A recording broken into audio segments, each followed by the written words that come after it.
এখানে আমরা ব্যবহার করেছি ভাই আপনার ২ ইঞ্চি পাইপ, ১-১.৫ বক্স আর আপনার তাছাড়া হচ্ছে ৩ বক্সের মেইন পোস্ট।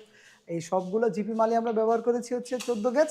আর তাছাড়া হচ্ছে কি আমরা লেজার কাটিং এর যে প্লেট সেটা হ্যাঁ। কিন্তু ব্যবহার করেছি হচ্ছে 4 মিলি মোটা। 4 মিলি প্লেট। হ্যাঁ। আর এই যে কালারটা চমৎকার কালারটা, এটা কি কালার করছেন এটা আপনারা? করেছি হচ্ছে ভাই সাধারণত যে রংগুলা গাড়িতে ব্যবহার করা হয় যেটাকে বলা হয় ডোকো পেইন্ট, সেই ডোকো পেইন্টই কিন্তু আমরা এখানে সিঁড়ি রেলিং এ ব্যবহার করা হয়েছে। সিঁড়ি রেলিং এ ডোকো পেইন্ট ব্যবহার করছেন, বাহ চমৎকার। তো এইটা প্রাইস কত করে পড়েছে ভাই? আমরা এটা প্রতি স্কোয়ার ফিট নিয়েছি হচ্ছে আপনার ১২০০ টাকা।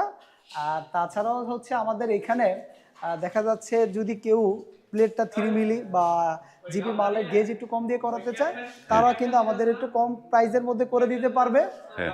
আর তাছাড়াও হচ্ছে গিয়ে আমাদের কেউ যদি রং ছাড়াও করাতে চায় সেটাও কিন্তু করে দিতে পারবে। রং ছাড়াও করতে পারবে এবং রং দিয়েও করতে পারবে। চমৎকার একটা যে সিঁড়ি দেখেন, মেইন পোস্টটা সুন্দর লেজার কাটিং করা। এই ধরনের যারা এই রাউন্ড সিঁড়িগুলো করতে চান, স্ক্রিনে কিন্তু নাম্বার দেওয়া আছে, সেই নাম্বারে কল করে আপনারা কিন্তু এই সিঁড়িগুলো আপনারা করিয়ে নিতে পারবেন।